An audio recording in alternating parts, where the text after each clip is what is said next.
Your brain possesses a notable trait. It comprises two nearly identical hemispheres, right and left. Scientists have long pondered why this redundancy exists, since the brain can function, even if one hemisphere is absent. This quality is unmatched by any machine. Additionally, if each hemisphere harbors its own consciousness, does it imply that each of us has two independent centers of consciousness within our heads? In 1981, Dr. Roger Sperry was awarded the Nobel Prize for demonstrating that the brain's hemispheres aren't exact replicas, but carry out separate and unique functions.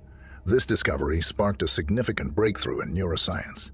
Upon delving into this concept, which we'll explore in this video, your perception of your consciousness may undergo a profound shift. If you appreciate the content, please show your support by liking, subscribing to the channel, leaving a comment, and sharing this video with your circle. Your engagement greatly aids the algorithm. In 1848, Phineas Gage, while working as a railroad supervisor, became the victim of an accident. Following a sudden dynamite explosion, a 1-meter-long metal bar pierced through his head, traversing the top of his skull, before landing 20 meters behind him. His co-workers, stunned by the event, promptly summoned a doctor. Astonishingly, Gage survived. In the ensuing week, he remained in a state of confusion, but eventually regained full consciousness. However, his colleagues observed a significant alteration in his personality and behavior post-accident. The previously cheerful, friendly Gage became irritable, rude, and self-centered. Women were advised to stay away from him.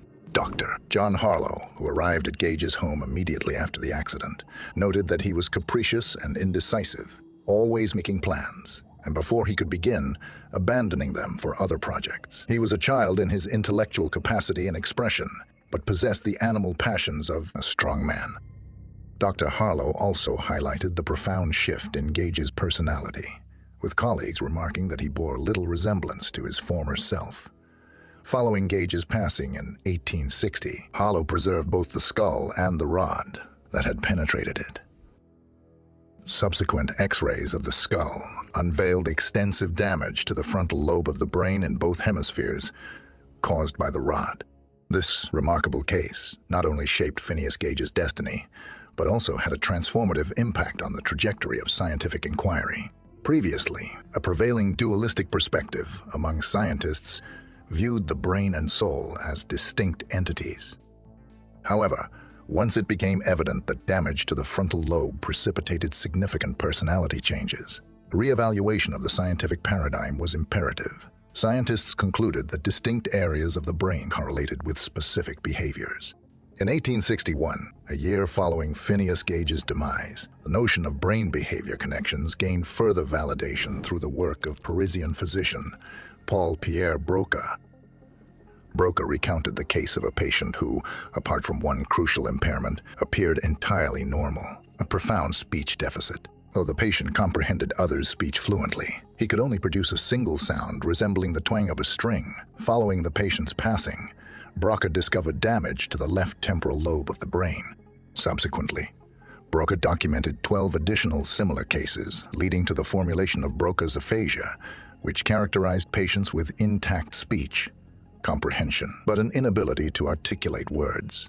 Amidst the Prussian-Danish War of 1864, German physician Gustav Rich, while tending to soldiers with open brain injuries, observed that touching one hemisphere triggered convulsions on the opposite side of the body. He demonstrated that the brain's distinct hemispheres regulate opposite sides of the body, thus confirming the electrical basis of brain function. Interestingly, the Romans were among the earliest to experiment with electrically influencing the brain around 2,000 years ago. In 1930, Dr. Wilder Penfield, while performing brain surgeries on epileptic individuals, unearthed that stimulating specific brain regions elicited responses in various parts of the body. He was able to make a map correlating the areas of the brain with different body functions. His drawings were so accurate that they are still used almost unchanged today. Penfield also found that stimulation of the temporal lobe of the brain caused patients to have vivid memories of long-past events. He was shocked when, during brain surgery, a patient suddenly exclaimed, "It was like I was standing in the doorway of a school. I could hear my mom talking on the phone to my aunt and inviting her to come over tonight." Penfield came to the realization that he was accessing deeply buried memories within the brain. In 1951, when he published his findings, they profoundly altered the understanding of brain function. By the mid-20th century, it became feasible to construct a rudimentary map of the brain, delineating its regions and elucidating the functions of many of them. For instance, the neocortex, or new cerebral cortex, constitutes the brain's outer layer and is segmented into 4 lobes. The neocortex is notably well developed because its primary role involves receiving and processing sensory input from the senses, with the exception of the frontal lobe situated beneath the frontal bone. The prefrontal cortex, situated at the forefront of the frontal lobe, assumes a pivotal role in fostering rational thought. The information you're currently absorbing as you watch this video is being processed within the prefrontal cortex. Damage to this brain region can impair the capacity to plan and anticipate the future, as exemplified by Phineas Gage's experience. Situated in the upper part of the brain, the parietal lobe is linked to the processing of sensory data, encompassing spatial perception, navigation, and motor coordination. The right hemisphere governs attention and bodily coordination, while the left hemisphere oversees precise movements and certain aspects of speech. Disruptions in this region can manifest in various issues, such as difficulty in recognizing parts of one's own body. Located at the rear of the brain, the occipital lobe manages the processing of visual input from the eyes. Damage to this region can result in blindness and other visual impairments. The temporal lobe is accountable for speech, visual, facial recognition, and the experience of certain emotions. Injuries to this lobe can lead to speech loss and an inability to identify familiar faces. The human brain serves as a repository, preserving remnants of all stages of human evolution, spanning millions of years, during which the brain underwent substantial growth in both size and functionality. Interestingly, this mirrors the developmental trajectory of an infant post-birth, where the brain undergoes growth, stages akin to those seen in human evolution. Dr. Roger Sperry, mentioned earlier in the video, dedicated many years to epilepsy treatment, meticulously studying cases where seizures stemmed from disruptions in interhemispheric brain interaction. Through surgeries involving the severing of the corpus callosum, the connection between hemispheres, he achieved seizure cessation. Initially, split brain patients appeared typical, yet further examination unveiled peculiar effects. Ordinarily, thoughts traverse hemispheres freely, with the left emphasizing logical analysis and verbal skills, and the right leaning towards creative thinking and artistic abilities. However, when interhemispheric connections are severed, the right hemisphere may act independently, sometimes contradicting the dominant left. Consequently, a scenario emerges where 2 distinct wills coexist within one body, occasionally conflicting for control. An eerie situation arises when the left hand under the control of the right hemisphere begins to act independently of the owner's wishes as someone else's. In one case, for example, a man intended to hug his wife. However, while one of his hands was fulfilling this intention, the other hand had a completely different intention. It struck his wife in the face. There was another case described in which a woman tried to take a certain object, such as a dress, but her other hand was reaching for a completely different object. And one man even developed a real phobia. He was afraid to sleep at night for fear that his uncontrollable hand might strangle him. People with split brains sometimes felt as if they were inside a cartoon, where the script says one hand is trying to control the other. Doctors sometimes compare the condition to Dr. Strangelove syndrome, recalling a scene in the Stanley Kubrick movie where the characters' hands come into conflict with each other. After carefully studying split brain cases, Dr. Roger Sperry concluded that 2 independent consciousnesses can indeed coexist in the same head.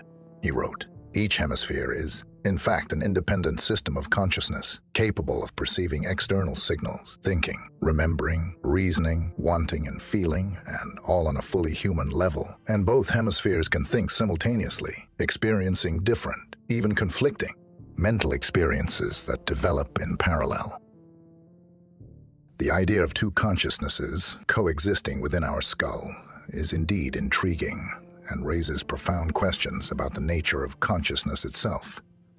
Exploring this topic further, I delved into the works of theoretical physicist Michio Kaku, The Future of the Mind, and Dr. Michael Gazzaniga's Who's in Charge? Free Will and the Science of the Brain. Both offer valuable insights into the complexities of consciousness and the workings of the brain.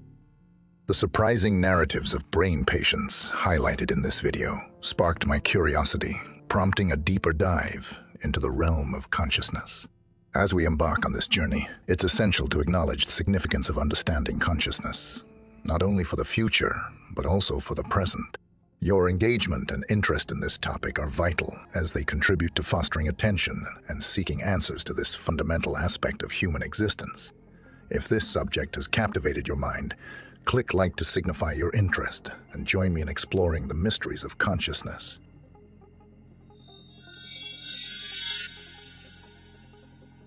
In Robert Glasgow's book, Minimal Selfhood and the Origins of Consciousness, the origin and development of consciousness are succinctly depicted.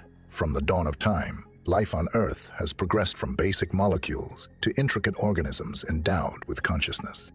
Initially, life manifested as complex molecules, encoding information about the environment. These molecules, propelled by external energy, self-organize to form conformations, a distinctive three-dimensional arrangement of atoms, marking the inception of life as we know it. According to the RNA world theory, life's origins on Earth might trace back to RNA molecules capable of self-replication. Within the conditions hypothesized to exist on early Earth, simple nucleotides could spontaneously combine to generate RNA molecules with diverse sequences. Essentially, within a hypothetical pool of nucleotides, the basic components of RNA could randomly amalgamate to yield a spectrum of molecular configurations. These molecules not only randomly combined to engender diverse sequences, but also exhibited unique properties. These unique properties endowed them with a remarkable capability crucial for the onset of life: the ability to facilitate their own reproduction. Consider a scenario where, amidst the primordial milieu of nucleotides comprising the early Earth, various RNA strands are randomly synthesized. Within this molecular array, certain strands exhibit extraordinary characteristics. These distinct RNA molecules transcend mere passive chains. They possess the capacity to actively influence surrounding chemical reactions. This implies that they not only accelerate, but also steer the process of generating new copies of themselves from adjacent nucleotides. This phenomenon of self-replication assumes paramount importance as it represents an early form of biological evolution. RNA molecules that demonstrate greater efficacy in self-replication stand a higher chance of survival and proliferation within this primordial biochemical milieu. Consequently, this sets the stage for the emergence of more intricate molecular structures and ultimately the proliferation of life in all its myriad forms. Hence, these dynamic RNA molecules likely played a pivotal role in the genesis and progression of life on Earth, serving as the fundamental constituents of biological systems. Intriguingly, Robert Glasgow attributes a form of ego to these molecules. They exhibited a drive to acquire as many resources as possible to facilitate their own replication, a primitive analog of the reproductive urge observed in modern organisms, which entails the dissemination of genetic information. Over time, as a result of mutations of natural selection, organisms with new abilities, such as a motor for locomotion or sensors for sensing the environment, emerged.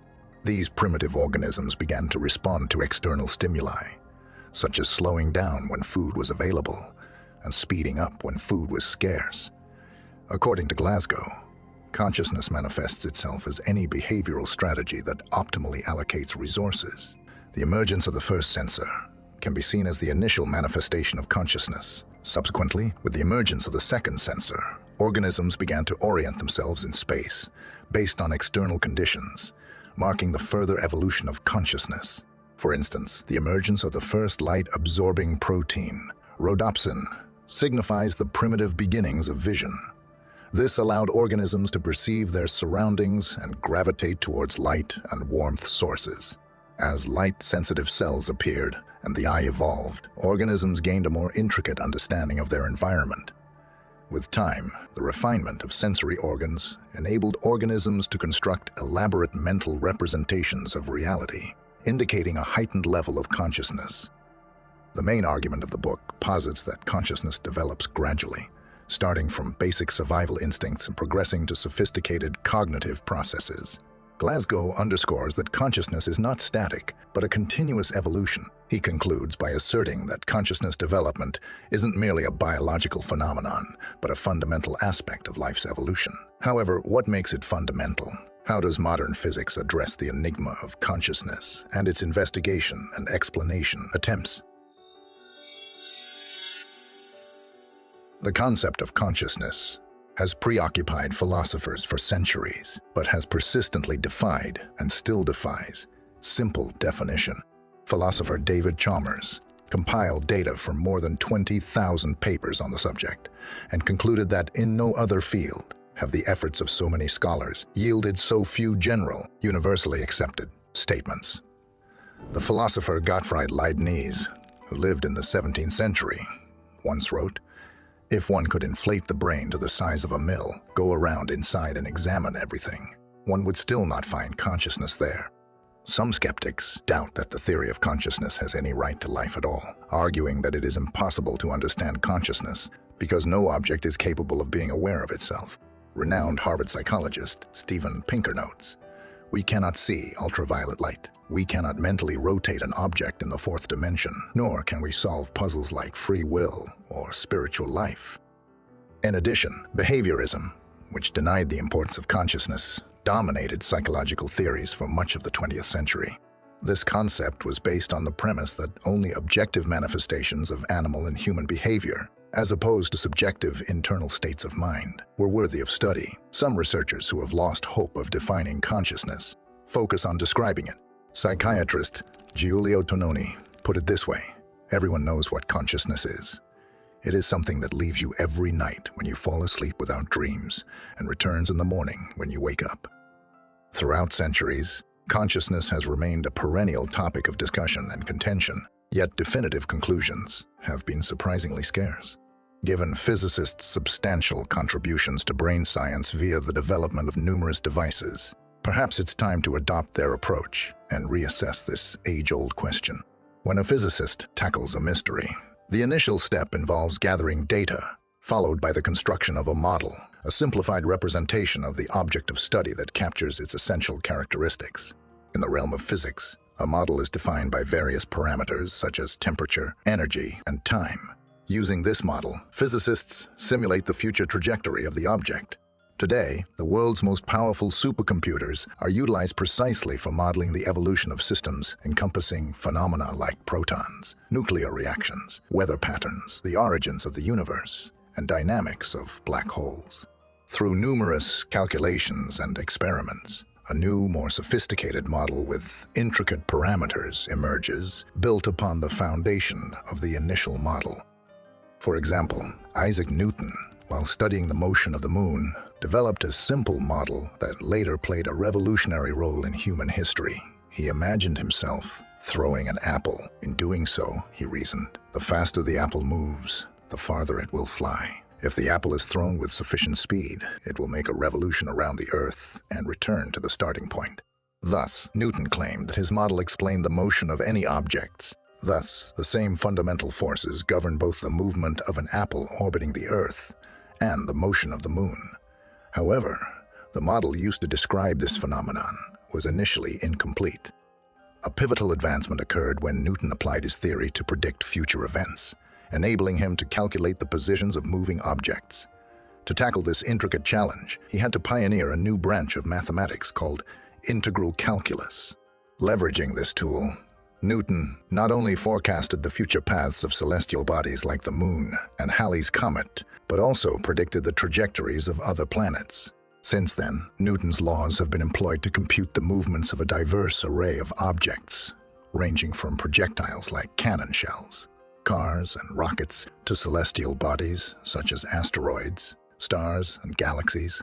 The efficacy of the model hinges on its capacity to faithfully replicate the crucial features of the original system. In this instance, the pivotal parameter was the spatial-temporal positions of the apple and the moon. By allowing this parameter to vary, Newton could observe the temporal evolution of celestial bodies, a groundbreaking revelation in the annals of physics.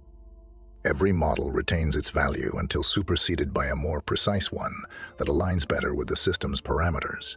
Albert Einstein revolutionized this concept by introducing his model, which replaced Newton's framework for understanding the forces acting on both the apple and the moon.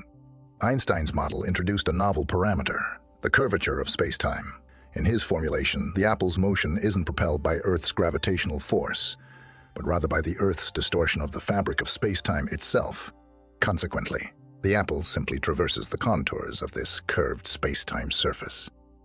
On this basis, Einstein modeled the future of the universe. Today, scientists, using powerful computers, can calculate this model far into the future, creating spectacular pictures of black hole collisions. Michio Kaku, in his book, The Future of the Mind, proposes to apply this basic strategy in developing a new theory of consciousness. He analyzed the definition of consciousness proposed in neuroscience and biology and tried to form his own definition, which resulted in the following statement. Consciousness is the process of creating a model of the world using multiple feedbacks on various parameters, temperature, position in space, time, and relation to others, in order to achieve certain goals. For example, finding a pair of food, shelter. He termed it the spatio-temporal theory of consciousness, because this designation underscores how animals construct their worldview within the framework of space and their interactions with other beings. In contrast, humans extend their worldview to encompass a temporal dimension, including both past and future. Thus, the most basic level of consciousness, or level 0, emerges in organisms with limited or no mobility. These entities formulate their perception of the world using feedback loops based on only a few parameters, such as temperature. A prime example of such rudimentary consciousness is a thermostat that automatically regulates an air conditioner or heater to maintain a specific room temperature. The key feature of such systems is a feedback loop that triggers the device's action when the room temperature deviates from the desired range. Each of these feedback loops constitutes one unit of consciousness. For instance, the aforementioned thermostat would possess one unit of consciousness at level 0, denoted as 0, one level of consciousness. This approach enables the description of any consciousness based on the quantity and intricacy of feedback loops. In this framework, consciousness transitions from being an abstract and undefined concept to forming a quantifiable hierarchical system. For instance, bacteria or plants, possessing numerous feedback loops, exhibit a more developed consciousness at level 0. Thus, plants responsive to 10 distinct parameters, such as temperature, humidity, sunlight, and gravity, would have a consciousness level of 0-10. Organisms with mobility and a central nervous system belong to level 1 consciousness. At this stage, an additional set of parameters enables them to monitor their spatial positioning. An exemplar of level 1 consciousness is reptiles, which possess an extensive array of feedback loops necessitating a central nervous system for control. The reptilian brain comprises approximately 100 or more such loops governing olfaction, touch, hearing, vision, blood pressure, and more, each with internal feedback loops. For instance, the visual system entails multiple feedback loops, enabling the eye to discern color, motion, shape, light intensity, and shadow. Similarly, additional feedback loops are required for reptilian senses, like hearing or taste. All these loops amalgamate to construct a cognitive model of the world and the reptile's role within it, including the presence of other animals, particularly potential prey. Incidentally, in humans, level 1 consciousness is largely controlled by the reptilian brain located in the center and back of the head. Moving to the next tier, level 2 consciousness. Organisms establish a model not only of their spatial positioning, but also within a social framework. This is particularly pronounced in social animals exhibiting emotions. At level 2, the number of feedback loops increases exponentially, warranting a new quantitative classification for this level of consciousness. Intricate behavioral patterns such as forming alliances, identifying adversaries, adhering to a dominant leader, and so forth necessitate a highly developed brain. The emergence of level 2 consciousness correlates with the emergence of new brain structures, like the limbic system. The limbic system encompasses crucial components such as the hypothalamus for memory, the amygdala for emotion, and the thalamus for sensory information, each processing novel parameters to model social relationships. Consequently, the number and nature of feedback loops differ. We define the advancement of Level 2 consciousness as the cumulative count of personalized feedbacks required by an animal to engage in social interactions with other group members. Regrettably, there is a scarcity of studies on animal consciousness, and not all forms of social interactions within a group have been thoroughly examined. What's this made of? A rock. What's this made of? Glass. What am I doing? Full of water. Nevertheless, for a rudimentary assessment of Level 2 consciousness development, we can consider the group size and augment it with various modes of emotional communication among animals. This entails the ability to recognize allies and rivals, foster friendships, provide mutual assistance, offer support, comprehend one's own status, and discern the status of fellow group members, among other aspects. It's worth noting that insects constitute an exception here, as despite their intricate social structures, they lack emotions. Given the constrained empirical data on animal behavior, we can only provide a rough estimate of the numerical value for Level 2 consciousness by delineating emotions and variations of social behavior observed in specific animal species. For example, if a pack of wolves is 10 individuals, and each wolf interacts with each fellow wolf in 25 different ways, that is, with 25 different emotions and behavioral reactions, then the level of consciousness of each wolf is 250 to a first approximation. Having thus defined the boundaries of consciousness, we conclude that Homo sapiens does not possess some kind of uniqueness. There are many kinds of consciousness. As Charles Darwin once put it, the difference between man and the higher animals, though great, lies more in degree than in character. However, what is the peculiarity of human consciousness as compared to animals? Man is the only one among animals who is conscious of the concept of tomorrow. Unlike animals, humans are constantly asking themselves questions like, what if? Predicting the future weeks, months, and even years in advance. Michio Kaku believes that Level 3 consciousness forms a model of his position in the world, and then makes predictions about the future based on more or less accurate assumptions. Briefly, it can be formulated as follows. Human consciousness is a specific form of consciousness that creates a model of the world and then models its behavior in time, evaluating the past and modeling the future on its basis.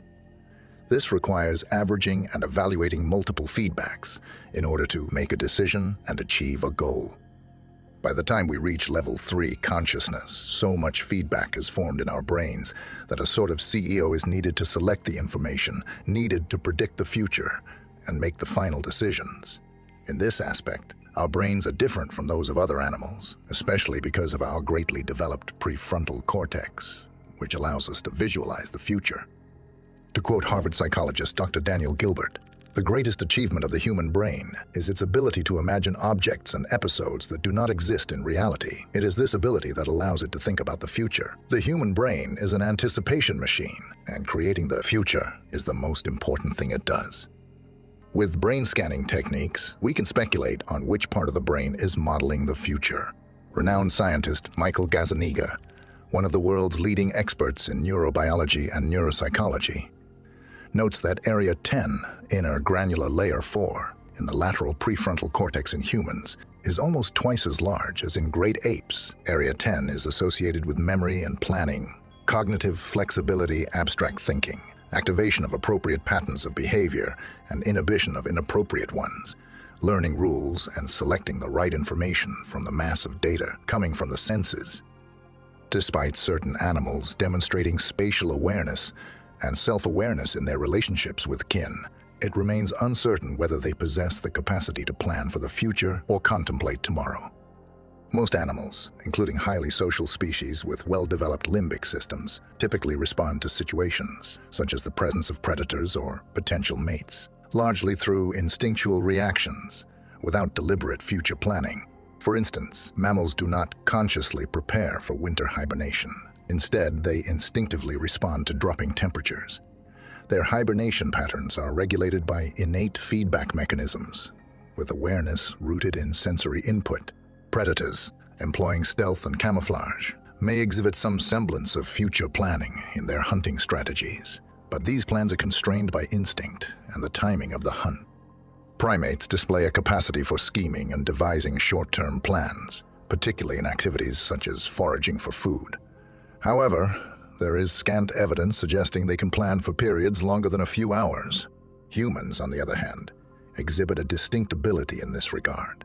While we do rely on instincts and emotions in various scenarios, we are also continuously engaged in analyzing and processing incoming information through numerous feedback loops.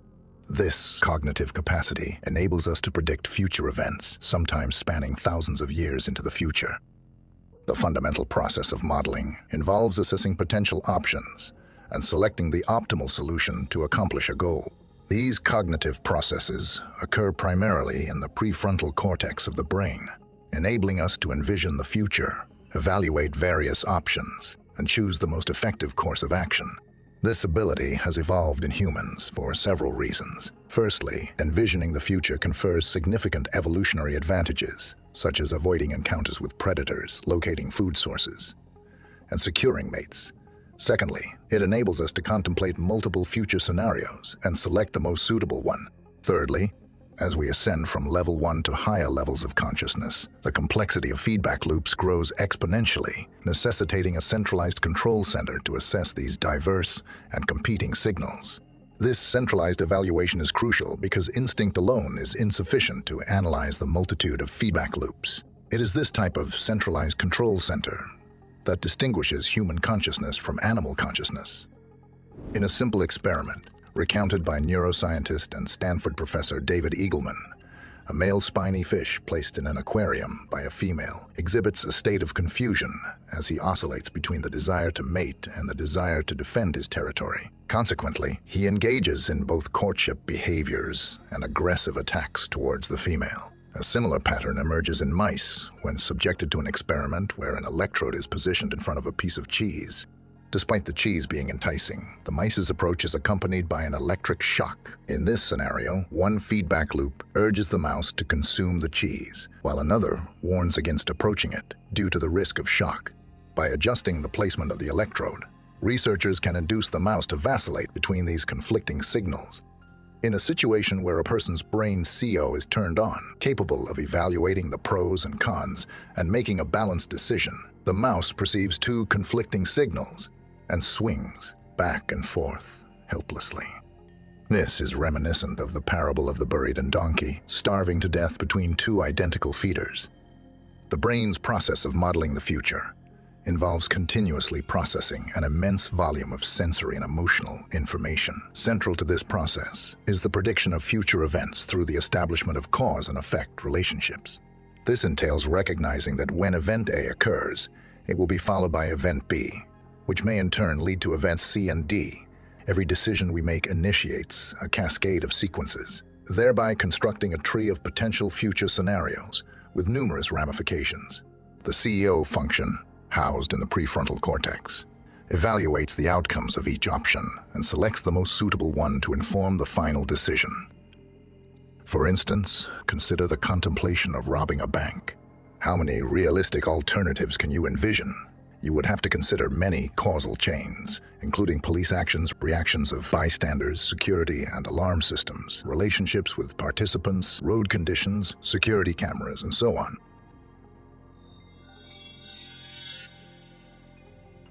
From this vantage point, it becomes clear why even seemingly mundane behaviors, like gossiping or hanging out with friends, can be significant. Consider a reptilian alien who arrives on Earth and starts reading tabloids. It would likely deduce that gossiping is a primary human activity. This wouldn't be entirely incorrect, since gossip is crucial for survival. It enables us to maneuver through the complexities of social life. Staying updated with the latest gossip ensures we remain connected and informed about our social surroundings.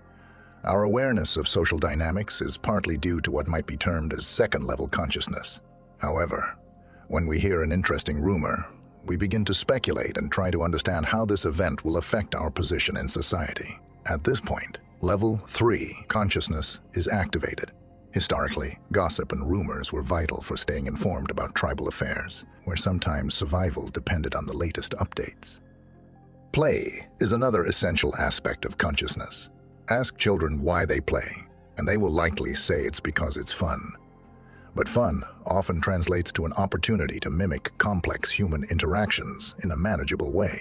Given the complexity of human society, children simplify adult interactions in their play, taking on roles like doctors, teachers, superheroes, and thieves. Through play, children explore and experiment with aspects of adult behavior, which helps them learn to predict and model future scenarios. This is also true for adults who engage in games like poker, where they must envision the distribution of cards and anticipate opponents' moves based on their personalities and tendency to bluff. Games like chess and poker are about projecting into the future. Animals play too, but their play is more about immediate physical development rather than future strategic thinking. Young mammals play to establish social hierarchies and prepare for adult challenges, modeling future behaviors in their own way. The concept of spatio-temporal consciousness also brings a new perspective to the discussion of intelligence. While IQ tests attempt to measure intelligence, they fall short of fully defining it. Critics often argue that IQ tests are merely indicators of test-taking ability and are influenced by cultural biases. A more comprehensive definition of intelligence might encompass the ability to envision and manipulate complex future scenarios. Thus, an uneducated yet experienced criminal might sometimes outsmart police, illustrating intelligence that conventional tests fail to capture. It's hypothesized that humans may be among the few creatures capable of operating at various levels of consciousness. With the aid of magnetic resonance imaging, researchers can investigate the specific brain regions involved in processes at each of these levels. At the initial level of stream of consciousness, our focus lies primarily on the interaction between the prefrontal cortex and the thalamus. Consider a leisurely stroll in a park. We notice the fragrance of plants, feel the gentle breeze against our skin, observe the sun's reflection on the water, and so forth. Signals from our sensory organs travel through the spinal cord, then to the brainstem, and finally reach the thalamus. Acting as a central switchboard and relay station, the thalamus filters and distributes these signals to various cortical areas. For instance, visual inputs from the park are directed to the occipital cortex, while sensations of wind are routed to the parietal region. After processing in the corresponding cortical areas, these signals are relayed to the prefrontal cortex, where we become consciously aware of these sensations. While Level 1 consciousness aids in constructing a model of our physical spatial orientation based on sensory inputs, Level 2 consciousness is implicated in forming a model of our position within social hierarchies. Picture us entering a party, where it's crucial for us to stay connected with specific individuals. As we scan the room for familiar faces, there's a dynamic exchange of information happening among different parts of the brain. The hippocampus, responsible for memory processing, is active, alongside the amygdala, which triggers emotional responses, and the prefrontal cortex, organizing incoming information. Each visual encounter automatically evokes a specific emotion: joy, fear, anger, or jealousy, which the brain processes in the amygdala. For instance, if you spot a perceived adversary in the crowd, triggering a sense of threat, the amygdala swiftly processes this newfound fear. It promptly signals the prefrontal cortex of potential danger, while simultaneously activating the endocrine system to release adrenaline and other hormones, preparing the body for a hit or run response. Beyond merely recognizing faces, the brain also possesses the ability to anticipate others' thoughts, essentially grasping their mental states. In intricate societies, the capacity to accurately discern the intentions, motivations, and strategies of others presents a significant advantage. By comprehending the minds of others, humans can form alliances, identify foes, and fortify friendships, greatly enhancing the likelihood of successful survival and the continuation of the species. Some anthropologists even suggest that mastering this skill was a pivotal step in the evolution of the brain. But how does this understanding of another's consciousness unfold? The initial insights into this process emerged in 1996 when 3 scientists, Giacomo Rizzolatti, Leonardo Fogassi, and Vittorio Galese uncovered mirror neurons. These neurons not only activate when you perform an action yourself, but also when observing someone else execute it. Mirror neurons play a key role in the processes of empathy and sympathy, as they allow not only to repeat complex actions of other people, but also to experience the emotions felt by this person. It is hypothesized that these neurons proved to be critical during human evolution, especially for the development of cooperation and community cohesion. Mirror neurons were originally discovered in the premotor cortex region of the brain, in monkeys. They have since been found in other locations, including the prefrontal cortex of the human brain.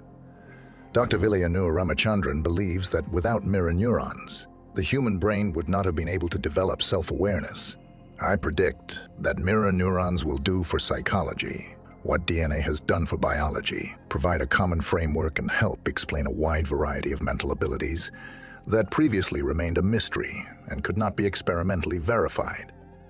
The highest level of consciousness, characteristic primarily of humans, is level 3, where we construct our own model of the world around us and predict its future development. To do this, we analyze our memories and model the future by combining many cause and effect relationships into a single picture of the world.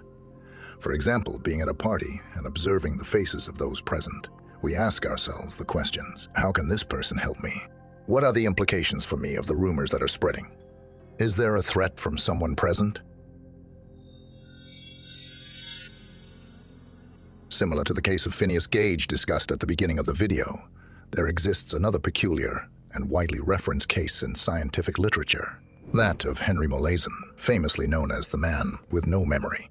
This case sparked considerable excitement in neuroscience and led to numerous remarkable discoveries, notably highlighting the significance of the hippocampus in memory formation. Picture a person adrift in a labyrinth of time, where each day unfolds as an unchanging repetition of the same events. This is the narrative of Henry Molaison, whose life underwent a profound transformation following a single accident. At the age of 9, he endured a severe head injury, resulting in debilitating seizures and convulsion. By the time Henry reached 25, he opted for a daring surgery in hopes of reclaiming a semblance of normalcy. The operation successfully alleviated his distressing symptoms, yet it inadvertently led to another dilemma. The surgeons had unknowingly excised a portion of Henry's hippocampus. At first, Henry seemed fine, but it soon became apparent that something was wrong with him. He was plagued by complete amnesia. Post-surgery, Henry became a poignant embodiment of perpetual now. He would greet familiar faces multiple times a day, with the same expressions as if encountering them anew each time. Any new information fleeting entered his memory, only to vanish without a trace within minutes. Each day unfolded like a script from Groundhog Day, but devoid of any recollection of previous repetitions. Henry was condemned to relive the same day ad infinitum, yet his long-term memories remained largely intact. Henry remembered his past before the surgery, but his own reflection in the mirror was a shock to him. In the mirror, he saw an old man, while in his memories, he remained frozen at 25. However, even this shock quickly dissipated, much like all other novel experiences that befell him. Henry's condition mirrors that of an animal with level 2 consciousness, incapable of recollecting recent events or envisioning the future. Without a functional hippocampus, humans regress from level 3 consciousness to level 2. Should the spatio-temporal consciousness theory hold true, it furnishes us with a precise definition of self-awareness, steering clear of nebulous or cyclical explanations. Accordingly, self-awareness can be delineated as the process of constructing a model of the surrounding world and projecting oneself as a participant in the future. Building upon this premise, it's reasonable to infer that animals also possess some degree of self-awareness, as they must grasp their surroundings to survive and propagate. However, their self-awareness is predominantly constrained by instinct. When presented with a mirror, most animals either disregard it or perceive their reflection as a threat, failing to comprehend that it merely reflects their own image. This phenomenon, known as the mirror test, traces its origins back to Darwin. Indeed, certain species, including elephants, higher primates, dolphins, orcas, and even common magpies, exhibit the remarkable ability to recognize themselves in the mirror. Yet, in this regard, humans stand significantly ahead of animals, continuously constructing mental projections of the future where they themselves are central figures. We incessantly envision ourselves in diverse scenarios, on romantic outings, during job interviews, in new employment roles, situations not governed by instinct. Halting this process of future modeling is exceedingly challenging. Despite various ingenious techniques like meditation, it's likely that a specialized brain region exists to synthesize signals from both hemispheres, facilitating a comprehensive perception of self. Psychologist Todd Heatherton of Dartmouth College proposes that this region resides in the middle section of the prefrontal cortex. Biologist Carl Zimmer contends that the medial prefrontal cortex plays a pivotal role in shaping one's sense of self, akin to the hippocampus function in memory formation. This area may be key to understanding how the brain integrates different memories and experiences into a unified personality. If this theory is correct, the brain should be more active at rest, when it is idle and thinking about something, than it is in its normal state. Research by psychologist Todd Heatherton supports this by pointing to the importance of self-reflection. According to spatio-temporal theory, consciousness is made up of multiple brain functions, competing to perceive the world around us. Yet we perceive our consciousness as continuous and holistic. Michael Gazzaniga, in his book, Who's in Charge, writes, "I think the brain has a variety of localized consciousness systems, the combination of which provides the consciousness we are accustomed to. Although the experience of consciousness seems to you to be something unified, it is given shape by these highly separate systems. Whatever concept you happen to be creating at a given moment, it is the very one that surfaces that becomes dominant. There is a fierce competition going on in your brain between different systems that are competing to come to the surface to win the prize of becoming conscious." Gazzaniga is a globally recognized authority on split brain research, focusing on individuals whose brains are divided into separate hemispheres. In such cases, one part of the body may act in opposition to the person's intentions. He posits that the left hemisphere of these patients fabricates explanations for perplexing phenomena, fostering a false sense of coherence. To support this argument, he has devised unique methods for testing the theory of divided consciousness. His methodologies revolve around addressing each hemisphere of the brain independently without transmitting information to the other hemisphere. One such technique involves employing specialized glasses that present written questions to each eye separately, thus directing them to the corresponding hemisphere. Nonetheless, obtaining distinct responses from each hemisphere proves exceedingly challenging, given that the right hemisphere lacks speech capabilities, as speech centers are predominantly located in the left hemisphere. In a notable experiment, Gazzaniga utilized letters from a children's game to communicate with the right hemisphere. Initially, he queried the patient's left hemisphere about future aspirations, post-graduation, receiving a response indicating a desire to pursue a career as a designer. However, when the same inquiry was directed to the right hemisphere, the results took a fascinating turn. The right hemisphere spelled out two words: car racer. In secret from the dominant left hemisphere, the right hemisphere hatched completely different plans for the future. It literally had a mind of its own. Rita Carter, the famous English journalist and popularizer of science, commenting on these results, wrote, "The possible implications of this are mind-boggling. It turns out that each of us may be carrying in our skulls a mute prisoner with a personality, ambitions, and consciousness, different from the essence we believe ourselves to be." Surprisingly, the two hemispheres can differ, even on matters of faith. This was shown in a study by neurologist Ramachandran, who described the case of one of his split brain patients. In this patient, the left hemisphere claimed to be an atheist, while the right hemisphere claimed to be a believer. It turns out that two different attitudes toward faith and religion are quite coexistent within the same brain. Ramachandran continues, "If this man dies, what happens to him? Will one hemisphere go to heaven and the other go to hell? I don't know how to answer that question." The left side of the brain, in some patients, faced with a situation where there are two independent units of consciousness in the head, begins to create a rationale for incomprehensible phenomena. The brain, detecting an apparent paradox, begins to fantasize and invent an answer. that explains the inconvenient facts. Dr. Gazzaniga argues that this gives us an erroneous sense of unity and wholeness. He defines the left hemisphere as an interpreter that is always making things up to cover up inconsistencies and gaps in our perception. In one experiment, he demonstrated the word red exclusively to the left side of the patient's brain, and the word banana only to the right side. It turned out that the dominant left hemisphere knew nothing about the banana. After that, the participant of the experiment was asked to take a pen with his left hand, which is controlled by the right part of the brain, and draw something. As expected, he drew a banana. Apparently, only the right side of the brain could do this, since it saw the word banana, while the left side knew nothing about what was being shown to the right. The participant was then asked why he drew a banana. Since only the left hemisphere has speech and did not know about the banana, the patient should have answered, "I don't know." However, he replied, "This hand is more comfortable using it to draw long lines." Gazzaniga believes that the left hemisphere tends to find order in chaos by creating consistent stories and putting them into context. This helps explain why we experience ourselves as a unified self, even though our consciousness is made up of many contradictory elements. The interplay between hemispheric competition and the presence of an interpreter in our brain, constantly generating explanations and rationalizations, raises profound questions about free will. This inquiry holds significant weight as our conception of free will shapes the fabric of our lives.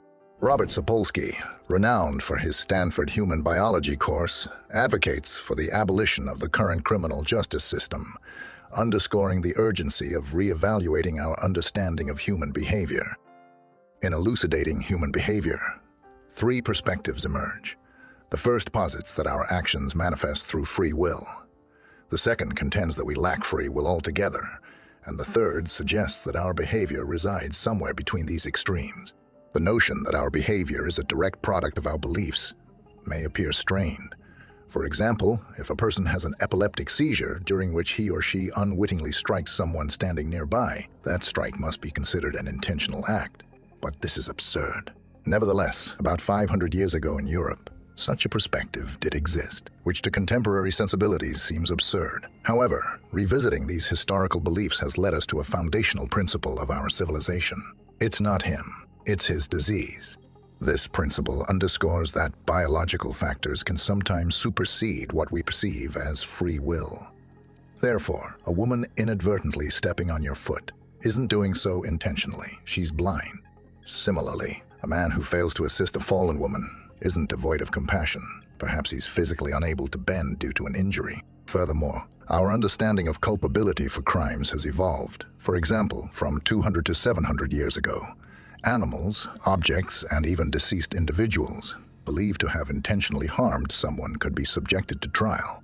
For instance, in 1457, there was a trial involving a pig and its piglets accused of consuming a man. The pig's execution and the release of the piglets, deemed too young to be held accountable for their actions, illustrate the complexities of assigning responsibility in such cases. We possess something lying in the middle, between absolute free will and no free will at all. In this case, free will is linked to biological aspects and at the same time is subject to the physical laws of our universe. This perspective embraces determinism in a broad sense, acknowledging the existence of something akin to a soul, a vessel of free will. This intangible essence coexists with our physical biology, imposing limitations in some manner. This concept often embodies the essence of a dualistic view of free will, also known as limited free will. In 1842, a Scotsman named Daniel Macnaghten attempted to assassinate British Prime Minister Robert Peel, but mistakenly shot his private secretary instead. At his trial, Macnaghten claimed he was driven to it by voices that followed him everywhere. According to him, they killed the peace in his soul and wanted to drive him to extremes. According to modern psychiatry, Macnaghten suffered from a form of paranoid psychosis. Upon evaluation, doctors concluded that his delusions were so pronounced that only physical isolation could have prevented him from carrying out the violent act.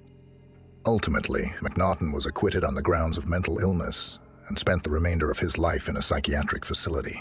The court's verdict sparked widespread outcry and protests, extending from ordinary citizens to Queen Victoria herself. The judge found himself compelled to justify his decision before Parliament, steadfast in his stance. Consequently, the case was reviewed with due diligence, resulting in the establishment of a formal criterion known as the McNaughton Rule, which remains influential in determining criminal responsibility in cases involving mental illness. The McNaughton Rule stipulates that a person may be deemed not guilty if, at the time of the offense, they were under the sway of a mental disorder that impeded their ability to distinguish right from wrong. This principle was also invoked in the case of John Hinckley Jr., who shot Ronald Reagan in 1981. This rule encapsulates the notion of restricted free will. While individuals are typically held accountable for their actions, unusual psychotic circumstances may impede this accountability. This concept aligns with Robert Sapolsky's understanding of limited free will. When considering the brain with its intricate network of neurons, synapses, neurotransmitters, receptors, and myriad other components, it becomes apparent that our behavior is shaped by a multitude of factors. These factors include conditions during intrauterine development, genetics, hormonal influences, cultural environment, parental upbringing, and childhood traumas. All these elements exert a direct influence on our behavior. In his book, Behave, The Biology of Humans at Our Best and Worst, Sapolsky delves into these intricacies. However, distinct from these influences, there exists, metaphorically speaking, a fortified corner of the brain, housing a sort of homunculus that governs human behavior. In some situations, such as epileptic seizures or alcoholism, the homunculus has problems and has to deal with repairing the system. In other cases, as in regulating breathing, the homunculus and the biological brain work together. At certain times, however, the homunculus makes a decision on its own, analyzing all the available information and considering various factors. And so it sits and commands there inside your brain on your behalf and makes decisions independently of physical laws. Sapolsky writes, "This is the essence of the concept of limited freedom of the will. I have seen incredibly intelligent people try to argue the extremes of this concept instead of accepting its plausible basis. You plant this stuffed animal in my head because you think I am free to choose how to act, unless, of course, there is some sort of brain disease. But no. Free will is something more malleable to me. It slips over the edge of the biological, like when I choose which socks to wear today. In reality, however, neither the frequency nor the degree of free will is important. Even if you assume that 99.99% of all your actions are biologically predetermined, and only once every 10 years does your free will kick in and you brush your teeth from left to right, instead of right to left, you are still implicitly engaging a homunculus, controlling your behavior in a way that bypasses scientific rules. The issue of limited free will becomes particularly nuanced when considering cases of severe brain damage. It's widely acknowledged that individuals with significant damage to their frontal lobe, which governs rational decision-making, cannot be held fully responsible for their actions. However, complexities arise when assessing varying degrees of damage. What if the frontal lobe is 99% damaged? Or 98%? At what threshold does impairment become significant enough to absolve individuals of culpability? This question is critical because many death row inmates have a history of frontal lobe damage. Regardless of where the line is drawn, proponents of limited free will agree that severe brain damage interferes with the functioning of the homunculus, while it can handle minor damage. Michael Gazzaniga offered a rather unexpected plot twist. There is no free will. It's an illusion, but we are still responsible for our actions. He developed this idea in his bold book, Who's in Charge? Free Will and the Science of the Brain. Gazzaniga, unequivocally accepting the material nature of the brain, finds a place for responsibility as well. Responsibility exists at another level of organization, the social level, not at the level of our brain, which is completely deterministic. His position can be stated as follows: free will is an illusion, but for practical purposes, we will hold you responsible for your actions. Or he proposes the same homunculus, but existing at the level of society. In his book, he explains in detail whether each person is personally responsible for his or her actions, and explains how research on the split brain has uncovered an interpretation module that makes us believe that we act of our own free will, and make important decisions for ourselves. Dr. Benjamin Liebert's 1985 experiment further challenged the notion of free will. In this study, participants were instructed to observe a clock and note the precise moment they decided to move their finger. Analysis of the data revealed a significant discrepancy. While participants believed they consciously decided to move their finger, the electroencephalogram indicated that the brain had made the decision approximately 300 milliseconds before participants were consciously aware of it. This suggests that free will may be illusory. The brain initiates decisions prior to conscious awareness and then tries to cover that fact by saying that the decision was conscious. Dr. Michael Sweeney put it this way: Liebert's results suggest that the brain knows what its owner is going to decide before it even makes a decision. We need to rethink not only the idea that movements are arbitrary and involuntary, but also the very notion of free will. Free will, the cornerstone of our society, seems to be a fiction, an illusion created by the left hemisphere of our brain. So are we masters of our destiny after all? Or are we just pawns in the brain's unfair game? David Deutsch, in his book, The Fabric of Reality, writes, "Although we don't know what consciousness is, it is clearly closely related to the growth and representation of knowledge in the brain. It seems improbable, therefore, that we will be able to explain what consciousness is as a physical process until we can explain, on the basis of physics, knowledge itself. Related to consciousness in some way is another mental attribute, free will. It is well known that free will is also difficult to understand within the classical picture of the world. The difficulty of reconciling free will with physics is often attributed to determinism, although it is not determinism that is to blame here, but classical space-time. In space-time, something happens to me at every particular moment in my future. Even if what happens is unpredictable, it is already there at the appropriate section of space-time. It makes no sense to say that I can change what is on that cross-section. Space-time does not change, which means that it is impossible to understand causes, effects, openness to the future, or free will within the framework of space-time physics. Thus, replacing deterministic laws of motion with non-deterministic, that is random, laws of motion would do nothing to solve the problem of free will, as long as these laws remain classical. Freedom has nothing to do with randomness. We value our free will as the ability to express in our actions who we are as individuals. Who would value randomness? What we think of as our free actions are not random or indeterminate actions, but ones that are largely determined by what we are and what we think.